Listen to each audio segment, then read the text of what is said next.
বৰ্গৰ পৰিসীমা। তোমালোকে জানা যে বৰ্গ এটাৰ প্ৰতিটো বাহুৰ দিশ সমান। গতিকে পৰিসীমা ওলাওঁতে তোমালোকে কি কৰিবা? বৰ্গৰ পৰিসীমা ওলাওঁতে 4 পূৰণ এটা বাহুৰ দিশ। এটা বাহুৰ দিশক 4ৰে পূৰণ কৰিলে কি পাবা? বৰ্গৰ পৰিসীমা। সেইদৰে বৰ্গটোৰ এটা বাহুৰ দিশ যদি উলিয়াবলৈ দিয়ে তেন্তে তোমালোকে এই সূত্ৰটো ব্যৱহাৰ কৰিবা। বৰ্গৰ এটা বাহুৰ দিশ পৰিসীমা হৰণ 4। বৰ্গাকৃতি বাগিচা এখনৰ পৰিসীমা 120 মিটাৰ। বাগিচাখনৰ এটা ঢালৰ দিশ কিমান হ'ব? আনচাৰ: বৰ্গাকৃতি বাগিচাখনৰ পৰিসীমা দিয়া আছে 120 মিটাৰ। এতেকে এটা বাহুৰ দিশৰ ফৰ্মুলাটো তোমালোকে জানা যে পৰিসীমা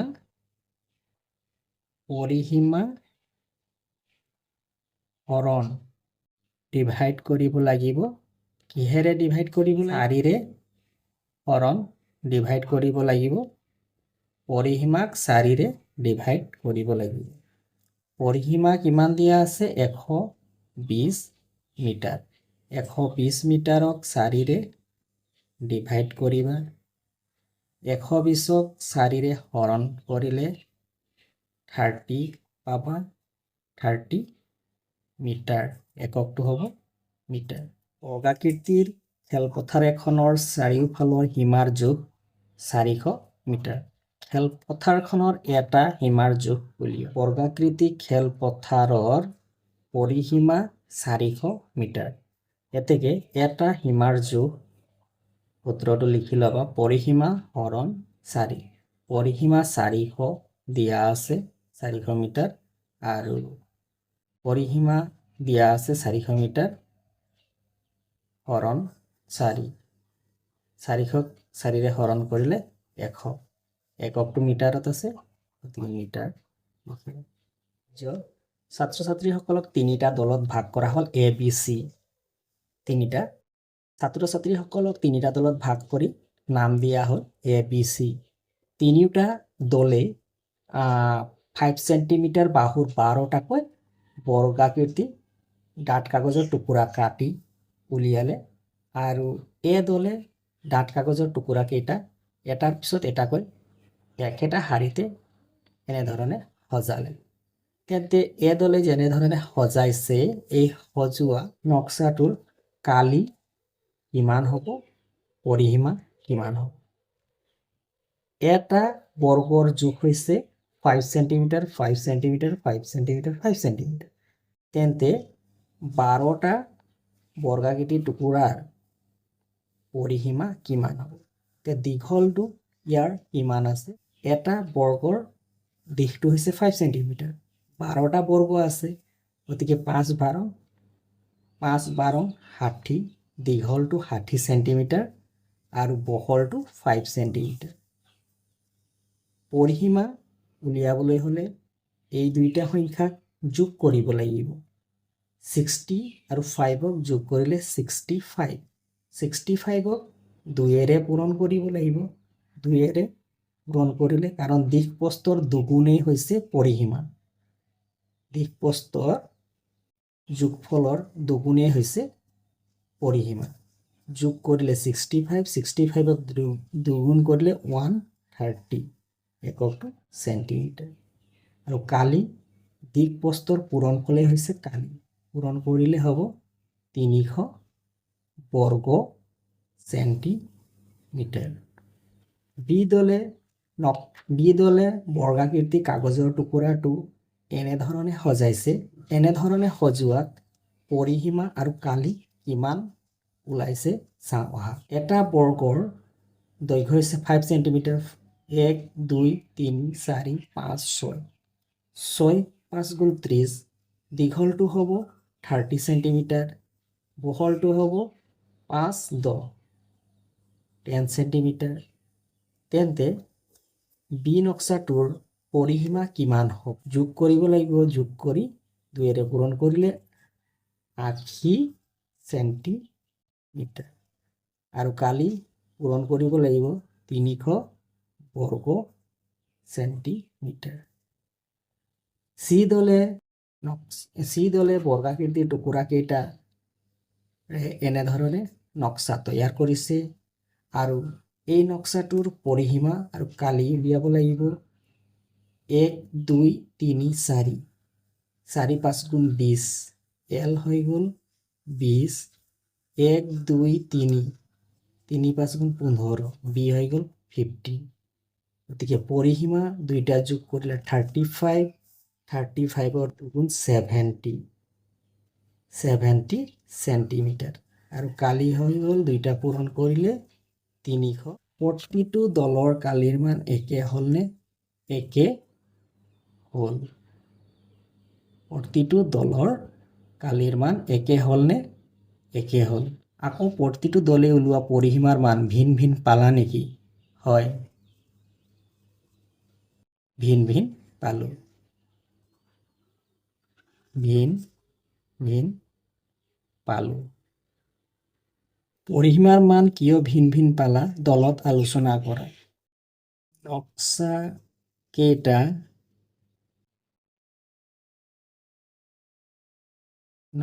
কেইটা ভিন ভিন ধৰণে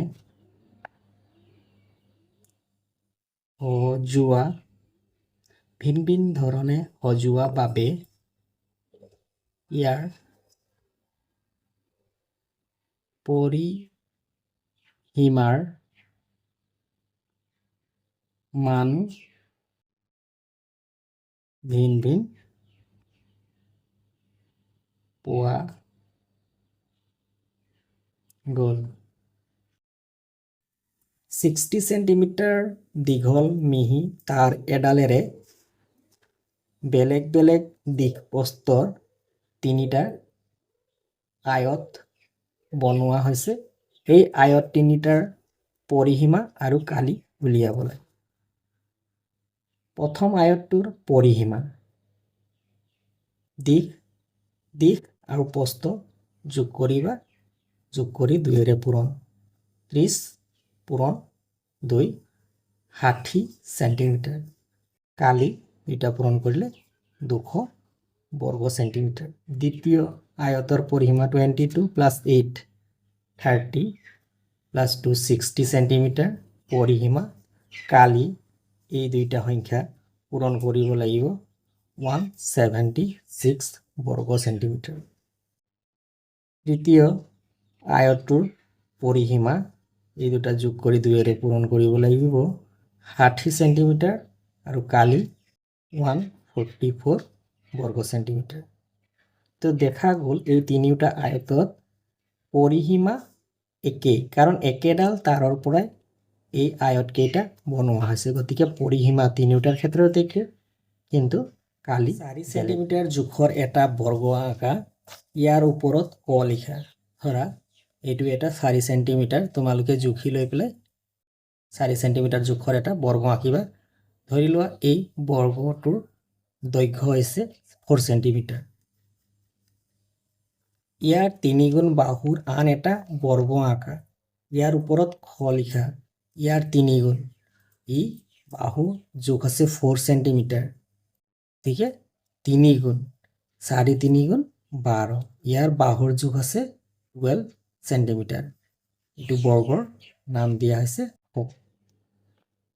লিখা বৰ্গটোৰ পৰিসীমা কিমান হ'ব? পৰিসীমা 4 সীমাৰ যোগফল। বৰ্গ এটাৰ ক্ষেত্ৰত পৰিসীমা ওলোৱা সূত্ৰটো হৈছে 4 পূৰণ এটা বাহুৰ জোখ। 4 পূৰণ 4 16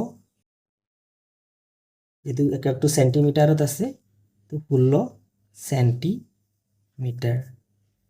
খ লিখা বৰ্গটোৰ পৰিসীমা কিমান হ'ব? ইয়াৰ 12 আছে, এটা বাহুৰ জোখ, তো 4 পূৰণ 12 4 12 48 48 সেন্টিমিটাৰ। খ লিখা বৰ্গটোৰ কালি কিমান হ'ব? খ লিখা এই বৰ্গটোৰ কালি কিমান হ'ব?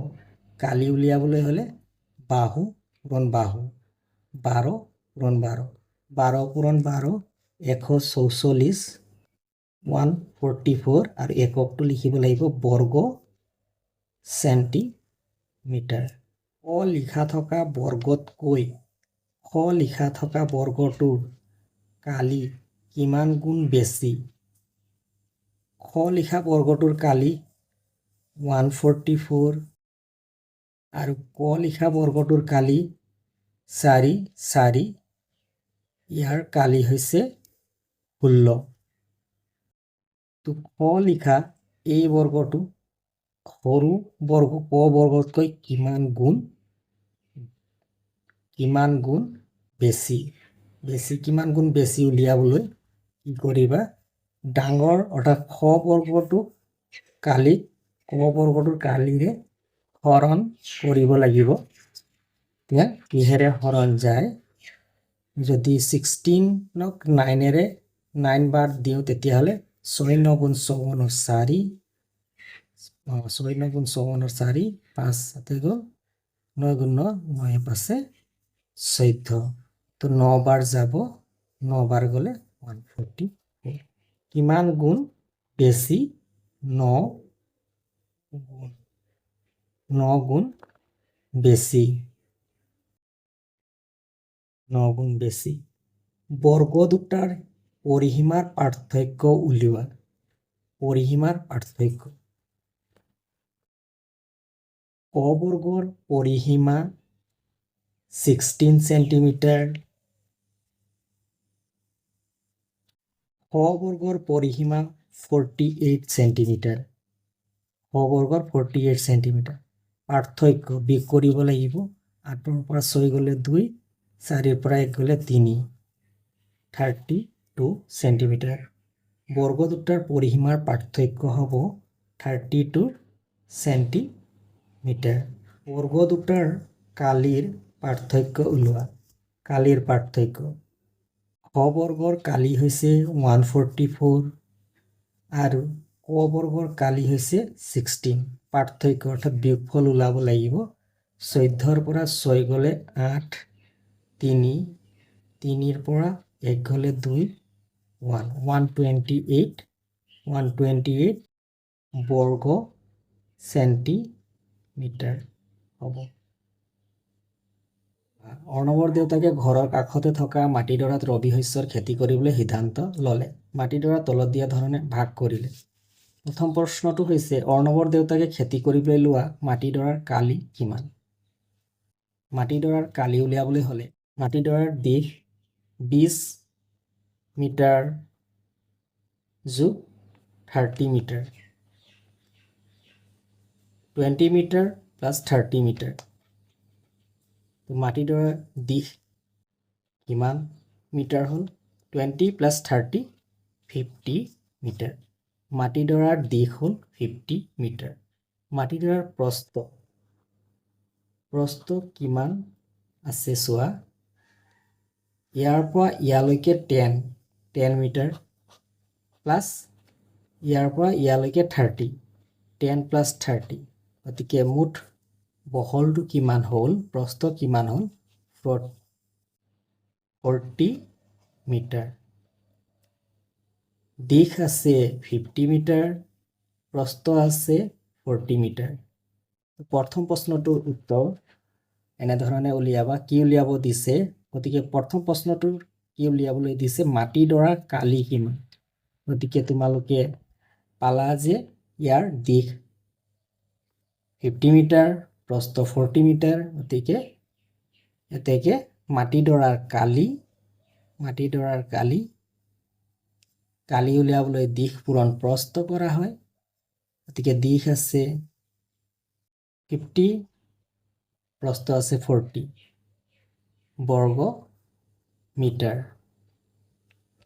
পূৰণ কৰিলে 5 4 গুণ 20 2000 বৰ্গ মিটাৰ।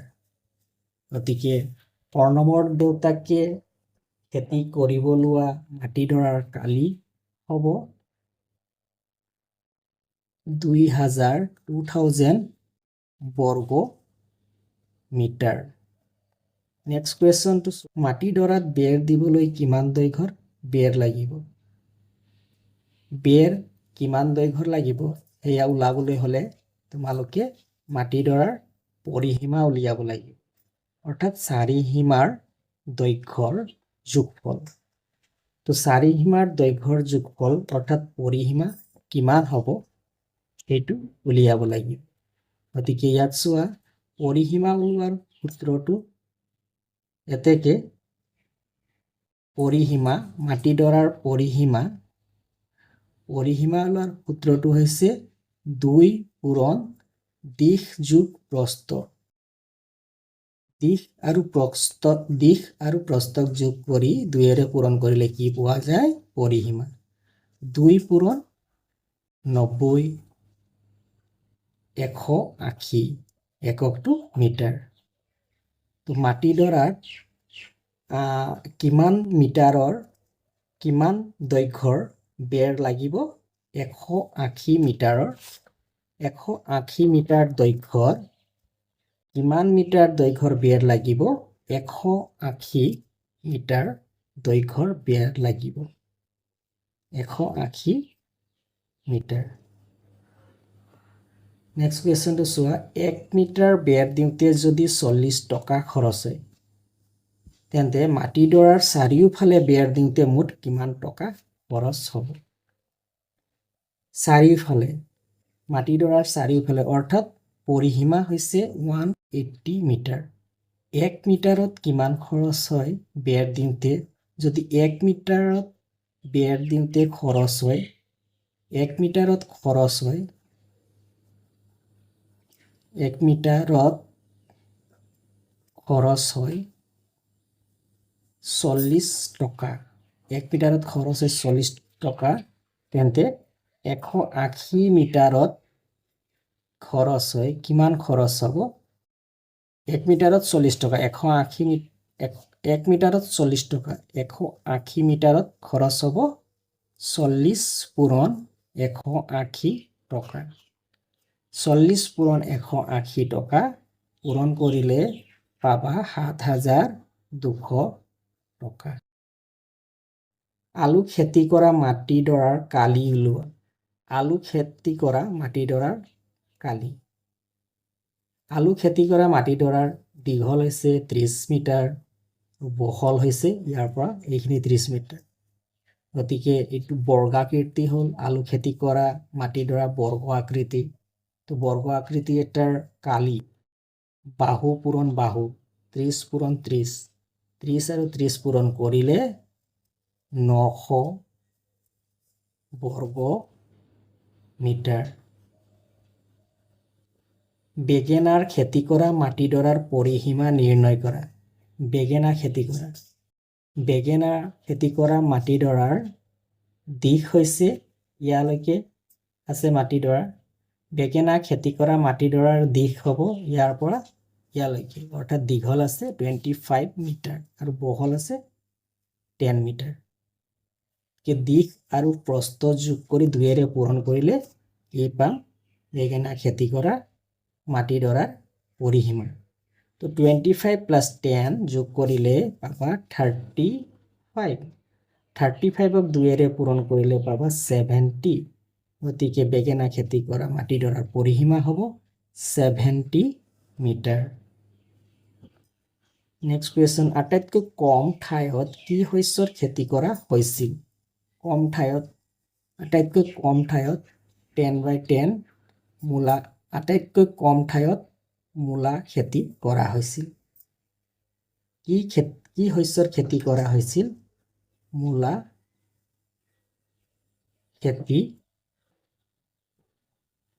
খেতি কৰা হৈছিল।